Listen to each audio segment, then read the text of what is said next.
creates questions the human mind cannot answer. Out of reach, past all we can see, hear, and touch, beyond all we understand, lies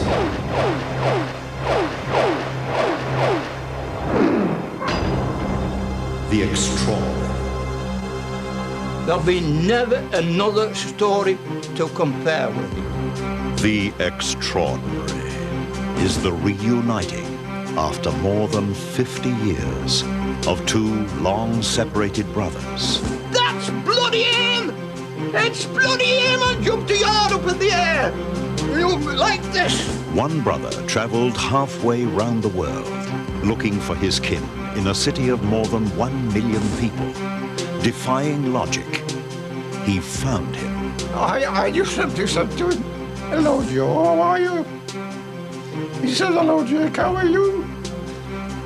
And I'm crying like a bloody baby. You can't help it. Search is over. It is the miracle parachute jump. Within 5 to 10 seconds, I heard this very large pop in my head. And then it was followed by excruciating pain. A free fall that cured blindness the medical profession said was permanent. Now this was the eye that I had not seen in 29 years.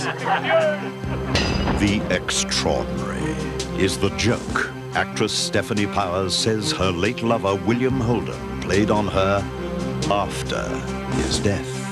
Holden's ex-wife had the winning ticket in a raffle organized by Stephanie. Somebody completely independent of me pulled the winning ticket. And it was her. She wasn't there. She had nothing to do with it. She had gone to the hairdressers.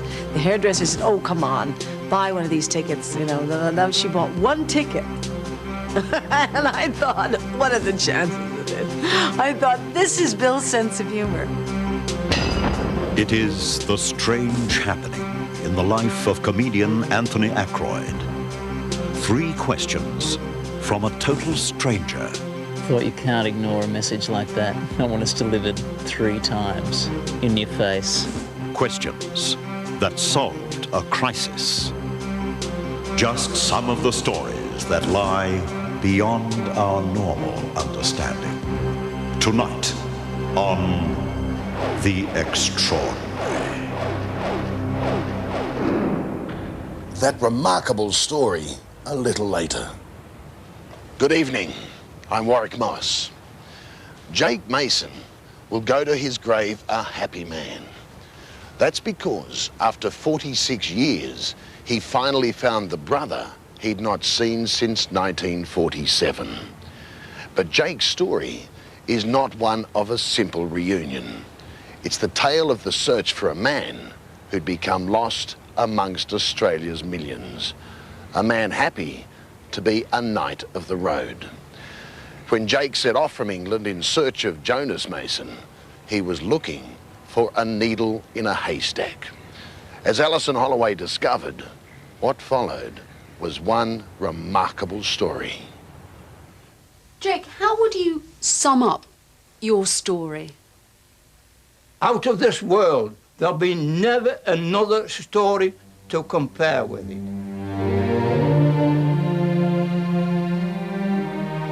Jake Mason's remarkable story begins in the once thriving Midlands of England, around Stoke-on-Trent. For more than 40 years, Jake and thousands of his friends toiled down below in the pits, mining the coal that kept this area alive. Now in his 83rd year, half a lifetime in the collieries has begun to show. He started to slow down. But as you'll see, he's as tenacious as ever. One of 12 children, Jake can look back fondly on his childhood as part of a tight-knit family. There were 7 boys and 5 girls.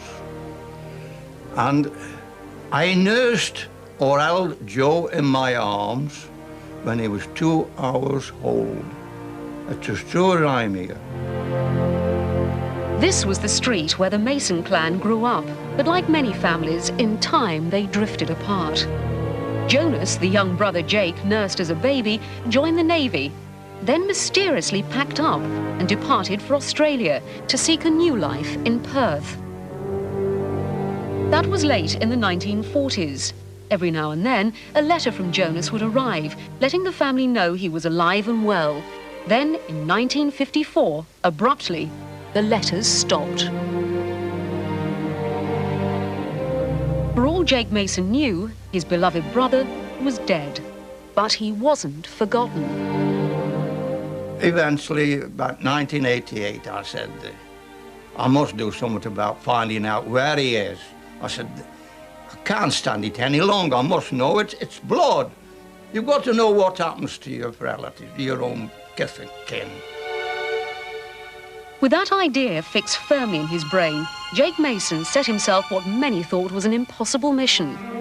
All he had was this photograph of Jonas as a young naval recruit and an unquenchable desire. To see me brother, no more, no less, because we had lost track of him. And I come to the conclusion that he was alive somewhere. For 5 long years, Jake Mason sought his brother. Last heard of in Western Australia in 1954. When all else failed, he made a momentous decision, one that shocked his wife and family. Was Gladys, I am going Australia myself. That was when I decided. Said, well, won't you be frightened of flying? I said, Gladys, flying? I said, I travel half a mile underground every day and come back up half a mile for 47 years. How can I be afraid of flying? Worked in a coal mine all his life, done nothing really, never learned to drive, never been abroad. So I thought, well, if you don't stand a chance, it doesn't matter. So go to Australia, enjoy it. And if it's the last thing you ever do, at least you've gone down doing what you wanted to do. But I didn't think he stood a chance. It may have seemed impossible, but there was no stopping Jake. All his son Colin and daughter-in-law Rosemary could do was stand back and marvel at the old man's persistence. Rosemary, did you have any fears, worries, apprehensions at all about Jake going off to Australia? None at all, because he's the most strong-willed character I've ever met. And once he's got an idea in his head, you've had it. If he wants to do something, he's going to do it anyway. My one thing was, what is the worst thing that can happen? He could die. And what would that matter? He was doing what he wanted to do. He was following his dream.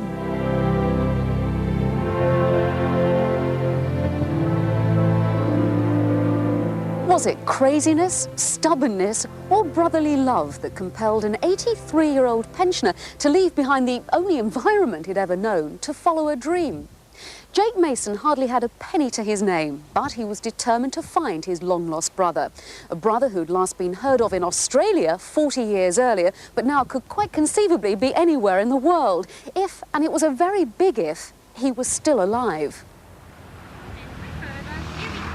Unbeknown to Jake Mason, halfway across the world, there was a woman who was about to play a major role in his story. Her name is Pat Murphy, and she lives outside Perth in Western Australia. Without Pat, Jake would never have realised his dream.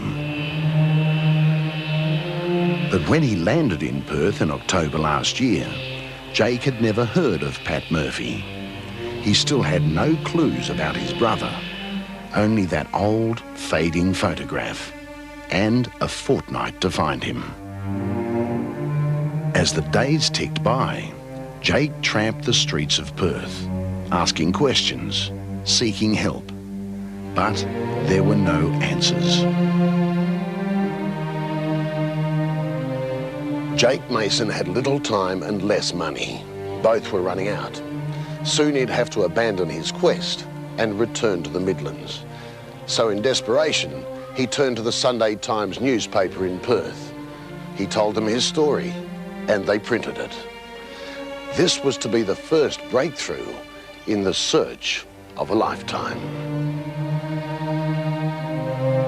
There was me looking miserable and the photo of Jonas. And just as it was, only a small one. By coincidence, Pat Murphy saw that story in the Times. And by an even bigger coincidence, the face in the photo seemed familiar. Even though it was more than 40 years old, it reminded her of a hitchhiker she and her family had picked up in the wilds of the West more than 10 years before. He was a swagman, a knight of the road, but he left an indelible impression. I'm sure if Banjo Patterson would have known Joe, he'd have written a poem called Old Joe. I'm sure of that. Told me his name was Joe, Joe Mason, and I knew he'd come from England, and I said, that's an English accent, isn't it? He said, oh yes, but many, many years ago, he said, I said, have you got any family there now? He said, no, they've all died. So they've all died on me. He said, they're all dead. I think he said he was the youngest one at the time, and he said he'd been in Australia then, over 30 years, and he said, and I've been travelling for 27. And I thought, God, you know, what a character. And there's yet another amazing coincidence in this story. That character, Old Joe, just happened to be on a Murphy home video taken on the road all those years earlier. 4 or 5 seconds of tape that would bring Pat Murphy and Jake Mason together, introduced by a reporter from the Perth newspaper. Jake's reaction when he saw the video was, well, explosive. That's bloody him! It's bloody him! I jumped a yard up in the air, like this, and I turned around, and there's about 30, 40 people in this room, mouth wide open. I bet they thought I'd gone mad. I had actually, in a way, because I'd recognised him. I've got his photo in there of this video. And he got a beard, yeah, but you could recognise him as our Jonas. Jake came out here with one thing in mind, to put his arms around his brother one more time before he died. That's what his first words he said to me. He said, as long as I can put my arms around Joe just one more time. And I said, well, please God, you will be able to do that. Then the Sunday Times came to the rescue again. Another story was published with the caption, "Where are you, Jonas Mason?" and a freeze frame from Pat Murphy's video. It was another small step on the road to Jonas. To trace him, it was nigh on impossible, because the things I went through, I thought of all the things that Jake couldn't have thought about, which was pensions, unemployment, police, driving licenses, births, deaths, marriages, the whole lot. I didn't leave a stone unturned. And a lot of them went off the record and did things for me they shouldn't have done, but they knew of the story and they were so kind. And in the whole of that 10 days, it ended up he was a non-existent person. He'd never claimed a penny from the government, never claimed unemployment or pension, he'd never had a licence, never been married, he'd never died, not as far as they knew, never been in trouble with the police. So he was just a non-existent, they never even had any entry of him entering Australia. So he was a non-existent person. A hopeless task. Luck and time had finally run out for Jake Mason. Then, out of the blue, Pat Murphy received a call from an anonymous swagman who'd seen the newspaper story and would provide the missing link in what she called the Mason saga. A call that came just hours before Jake was due to fly home to England. He said, I know Joe Mason. I said, are you sure it's him? He said, of course I'm sure it's him. He said, I was on the road myself for many, many years, and that's how I know it's him. And I said, well, how do you know he's still here? He said, well, he was there 2 weeks ago. And I said, have you seen him in the last 2 weeks? He said, no, but I know he's still around. With literally hours to spare, Pat Murphy had the final clue. The hunt for Jonas Mason continues.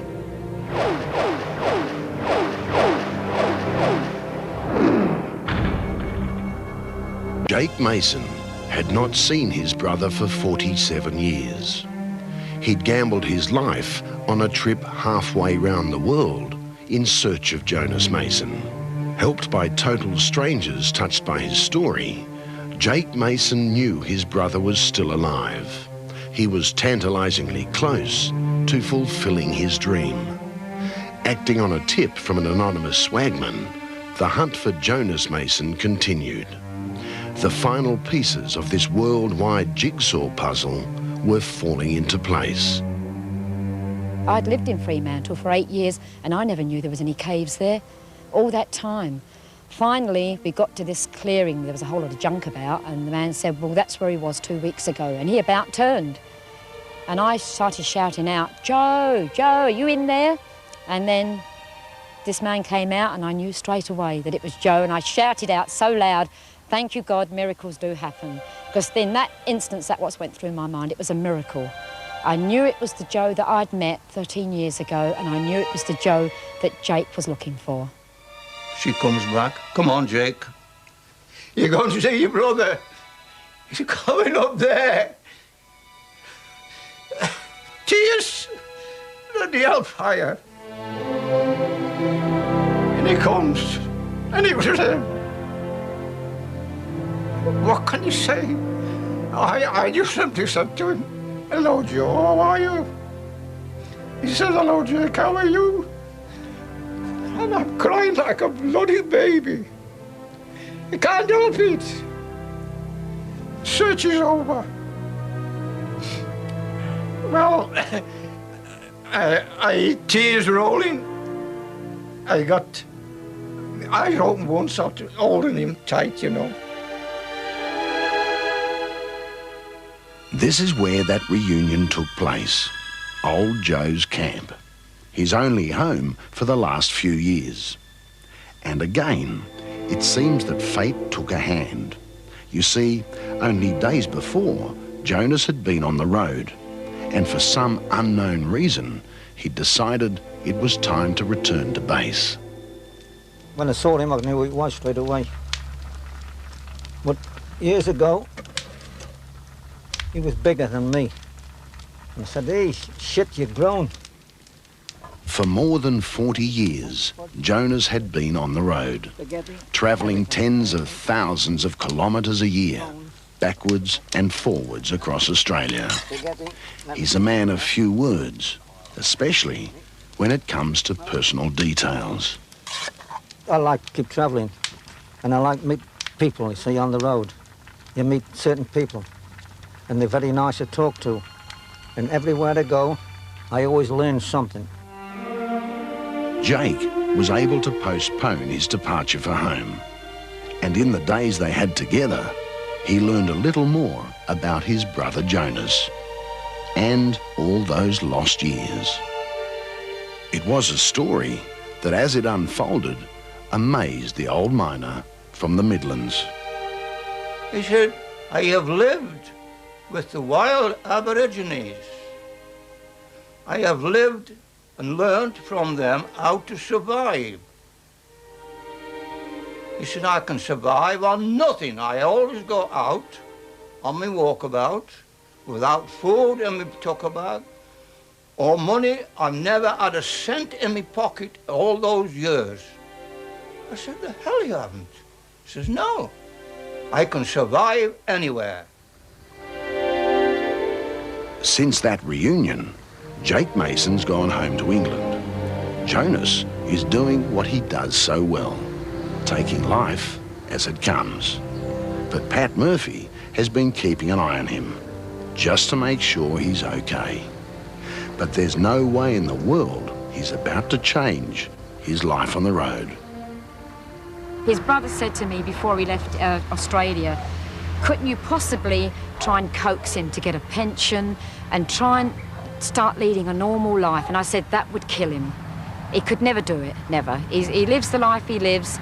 The only thing I've been able to get him to do is he's got his name and his address and his place of birth in Great Britain in a tiny black wallet, and he's promised me that he's always going to keep that on his person. So if ever he dies out in the desert, they will know who he is. Back here in the gloom of the Midlands, Jake says he can't stop thinking about Jonas. His family say the thought of seeing him again has kept him alive. You see, in the last few weeks, Jake has suffered not one, but 2 heart attacks. He knows time might be running out. So he's planning another trip to Australia to say goodbye to Jonas. I want a final goodbye. If it breaks my heart, it won't matter.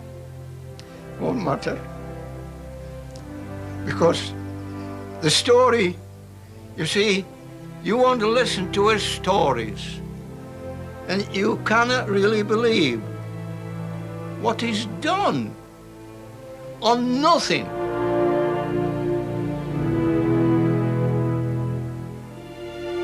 I do honestly want to see him once more. I know I'm old. I'm not getting any younger. I've reached a stage in life I've got to watch every, and I don't think I will get any better after this year. I don't think I will be able to do it another year. So let's have it this year. So it'll be a final memoriam to Joe and me.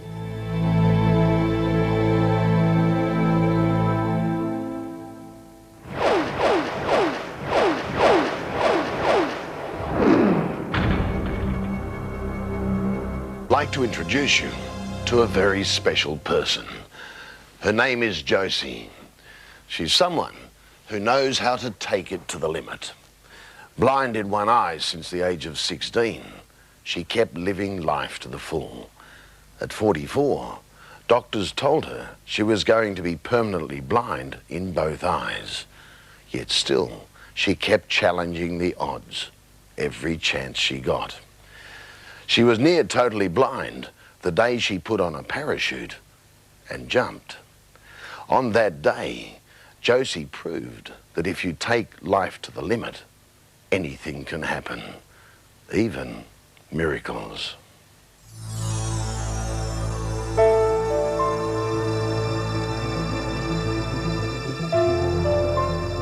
It was Sunday, and the sky above a small airport in upstate New York was decorated with the colored silk of man in flight. On days like this, with the westering sun streaming out of the blue, up to 500 parachutists would float to Earth before twilight. One of the 500 was a woman named Josie Spezio, age 47, mother of 2. Hey, good luck, Joe. As she rose in a plane with 45 professional skydivers this afternoon, Josie didn't know that she was about to become one in a billion. In this home video of her ascent to 13,000 feet above the field outside Rochester, New York, Josie was concerned about a number of things. She'd never jumped before. She couldn't back out because she had given her word. I gave my word. God knew. Once I gave my word, we never broke our word. When we were younger, if you gave your word, that was it. Her father had begged her not to do it.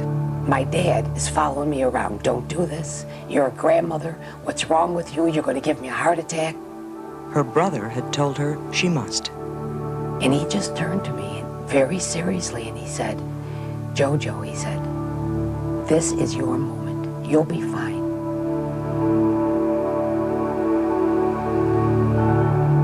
The beauty floating in the skies around her had been reassuring on the ground before takeoff. But now, as the moment of truth arrived, she had doubts. My heart was beating so fast, I was frightened. I had the instructor attached to me. I was ahead of him. And we got to the door and I just stood there. I mean, he yelled, ready, set, go, but I froze. And so I'm sure if he wasn't attached to me, I might have not jumped. He jumped and I was just attached to him. And from that moment, Josie Spezio was in the hands of God, fate, and her tandem partner in flight. They called it free fall. And you're traveling like 120 miles an hour and your body is circling.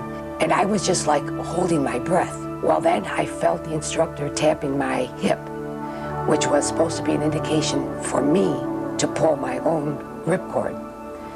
So when he tapped me, I just pulled my ripcord. And then there was like a jolt, and then it was all silence, and then it was beautiful. It was this sense of inner peace, and I didn't want it to end. While the distance between Josie Spezio and Earth was about 13,000 feet, the jump would take her a far greater leap back in time, to the day when she was just 16 years old and realized she was going blind in her left eye. I was at a hockey game. There was no pain, no warning. It just went. And I went home and told my parents, and of course they immediately took me to all these doctors in Rochester, all of which had all different stories. Some told me I had a heart attack in my eye. Others said that it was a condition that happened in people who were 100, and that the way you lose your hearing, I was losing my sight. Others said it was detached retina. When you come right down to it, nobody knew what it was. As she floated to ground this day, something else would happen that would take her back 3 years, to the day that Josie learned her right eye, too, was now going blind. I start getting these flashes in my good eye. And I called the doctor, and he sent me in for all these special tests. And they told me that I should prepare myself for total blindness, that the condition in my left eye had now gone over to my right eye. Since she learned she would be completely blind, Josie had found strength in her religion and in a book called The Road Less Traveled. My dad always told us, don't cry because you have no shoes. Think about that man who has no feet. I was not able to read for long periods of time. I had to wear sunglasses in my home. But still, I remembered that I was not totally blind. I was still able to see, not in great detail, but I was still able to see, so I was grateful. Although Josie accepted her approach to a world of total darkness, her family tried constantly to help her live life to the fullest while some sight remained. It was this attitude which brought Josie to the pro skydiving show this Sunday, urged on by her brother, Pete D'Ambrosio. Well, I wanted to encourage her because of my experience. After all, she was going blind, and who knows how long she would have her sight. And to me, this would have been a great opportunity for her to do something and to remember that she had done this and to experience the feeling. It's a really unique thing. The silence, the height, the wind, it's really something, and it was something that would be in her mind forever. So he just looked at me and he said, Jojo, he said, you have the courage to jump out of an airplane. And I ignored him. And he looked at me again and he repeated, he said, Jojo, you have the courage to do something like that. And I just looked at him and I got frightened and I said, Pete, I need a sign from God. If God wants me to do something like this, then Dad will be home. All the time knowing that my father wasn't home. Well, my father answered the telephone after about 3 or 4 rings. So my very first reaction was I screamed. And he said, what's wrong with you? And I said, Dad, now you've got to, I was a little bit upset. I said, now you've got to come down to the airport. I'm going to jump from an airplane. And suddenly, Josie Spezio, mother of 2, found herself in a plane with 45 skydivers climbing to 13,000 feet and a parachute strapped on her back. My dad always told us, whatever you want to do in life, you can do it. We're all special in God's eyes, and we can do anything. I just kept repeating, you can if you think you can. And even more suddenly, she was floating in midair. It was a spiritual experience. It was quiet. I felt like a bird, and it was peaceful. I can't explain it. There are no words that I believe could compare to what I felt. And then, as she descended in this strange new world above the fields of upstate New York, something happened. It happened with a snap, a pop, somewhere in her head. Within 5 to 10 seconds, I heard this very large pop in my head. And then it was followed by excruciating pain. I thought I was going to die at that point. It happened amid the shock and confusion and exhilaration of the moment. Instant pain, instantly overwhelmed by the occasion. It was only as she floated further toward Earth that she grasped something momentous had happened. She thought she must have imagined it. Even as she landed and her family gathered around to cheer her courage and share her excitement, she joked about a strange new sensation. see, I popped something in my eye. What do you mean? I knew the excitement would do it. Yeah. Maybe I'm cured. Maybe I could, well, I can't see out of this eye. Maybe I took care of it. Yeah. Cured. It was said in jest, but her words would be prophetic. That night, she went to bed not knowing that by dawn, her entire life would be changed. When dawn came, Josie realized a miracle had happened. The next morning, I woke up, it was very early, and I sat up and I noticed that my room was brighter and it seemed larger to me. And unconsciously, I covered up my good eye and I could see. When I think about it now, I still get a little. I pretended it didn't happen. I think fright came over me again. I got in the shower and I immediately covered up my eye and I stood there and I saw everything. I saw the shampoo, the soap. Now this was the eye that I had not seen in 29 years. Even so, Josie didn't take the news to her physician, Dr. Dinesh Chawla, for 4 days.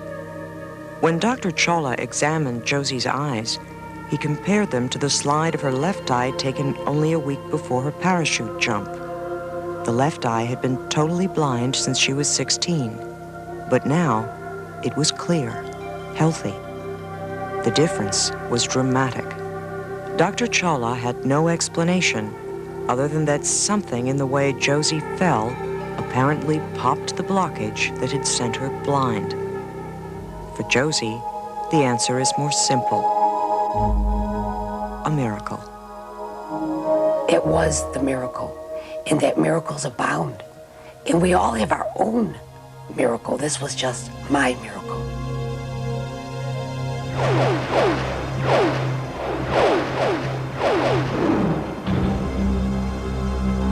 Celebrities about whom you find yourself saying, hey, aren't you married to what's-his-name? And the what's-his-name is usually the late actor William Holden or the present actor Robert Wagner.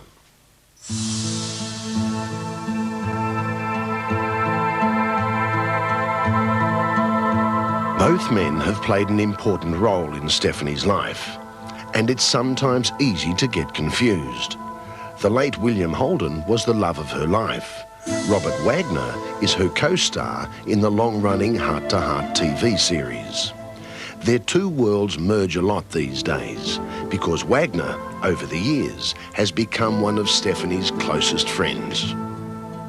It's very special. It's unusual. It's an unusual relationship because it's a friendship and a working relationship that's gone on for so long. Their bond became even closer when eerily similar tragedies struck them both almost simultaneously. The sudden death of Stephanie's longtime love, William Holden, and then just 2 weeks later, the drowning death of RJ's wife, Natalie Wood. Well, it's a bit of a fog, you know. I mean, I can't tell you chapter and verse, but it certainly was an unusual set of circumstances that two people working together as closely as we were had the same tragedy 2 weeks apart, the loss of their mate or their relationship. William Holden was the great love of Stephanie's life. She met him after having seen him 13 times in the musical film Picnic. I remember meeting him for the first time, and he had a smile that just beguiled you. I mean, it was just so disarming, and it filled the room, and he could charm the snakes out of the trees. You know, he was what you expected him to be. He was the genuine article. Together, they were soulmates, traveling the world in search of knowledge and adventure.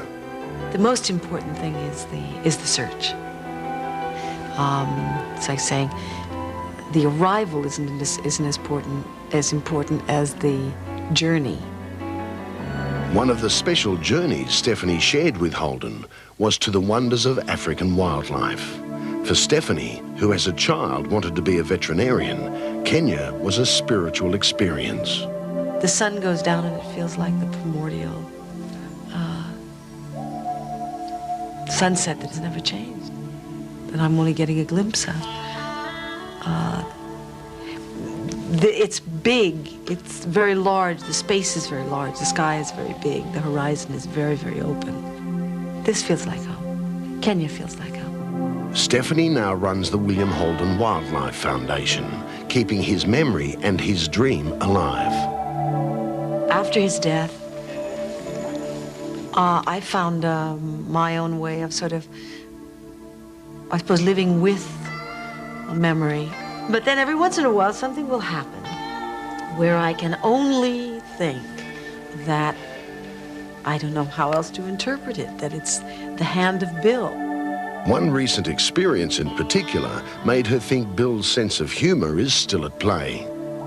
We were doing a fundraising event in Palm Springs, where Bill's ex-wife, a woman that he had had a very unfortunate marriage to, but a long marriage, but a very volatile and antagonistic marriage. And they remained antagonistic friends, but they were both, it was a sort of bête noire for both of them. And she lived in Palm Springs. In order to raise funds, we sold a raffle ticket. And the raffle ticket was a great prize. It was British Airways gave us 2 round-trip first-class tickets to Kenya, and then we had a safari that was laid on, and it was a terrific, you know, for $25 chance, you could take a trip that was $15,000. It was a fabulous, fabulous occasion. Well, the raffle was done at this particular fundraising event, and somebody completely independent of me pulled the winning ticket.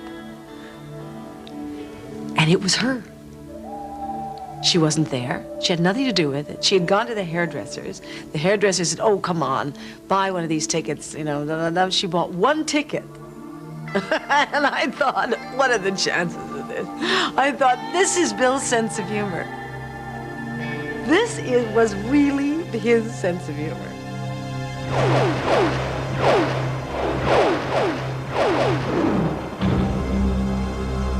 The Aykroyd is one of Australia's leading comedians. A funny man, a practical man, not prone to believing in the unbelievable.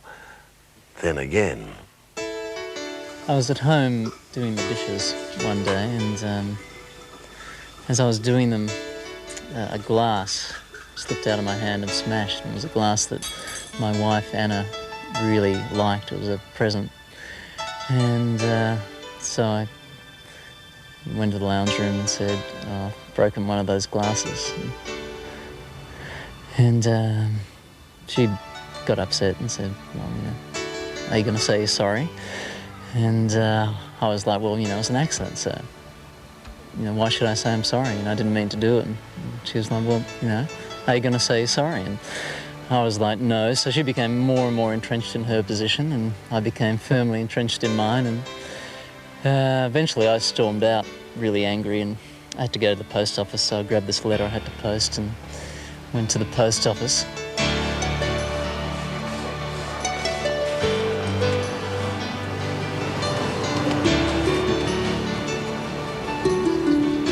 Got in there and I was writing on my envelope, and this guy, this young guy, came up to me and said, excuse me, mate, do you know how to spell apologise? Apologise? Yeah. A-P-O-L-O-G-I-S-E. Sure? Yeah. Okay then, thanks, mate. So I spelled it for him, and a little bit later I was in the queue waiting to post my letter. I had to buy a stamp and post it. And he came up to me again and said... Mate, are you sure that's how you spell apologise? So I said, yes, I'm sure, and spelled it for him again. O-L-O-G-I-S-E. So I post my letter and get the stamp, post it, and I'm leaving the post office. And he stops me before I get out of the door, jumps in front of me and says, listen, this is really important. Are you sure that's the way you spell apologise? I'm positive, right? It's A-P-O-L-O-G-I-S-E. Okay then, thanks, mate. And this time I'm like, finally, I get it. Apologise, okay. And I thought, you can't ignore a message like that, not when it's delivered 3 times in your face. So I went home and gave Anna some flowers and apologised. Sorry. Oh, it was great, actually. Then we had a good laugh about the whole thing and, you know, we're still married.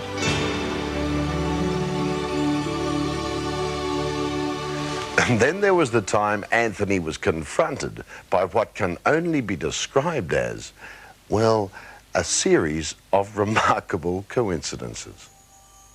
A few years ago at the Comedy Store, where I used to do a lot of work, and I was sitting around with a couple of other comics after a show. It was quite late actually, it was about 2 a.m. and the audience had gone home, and there's only us and a few of the staff wandering around, and I was talking to these 2 comics about star signs, and I said, well, you know, I'm a Cancer, and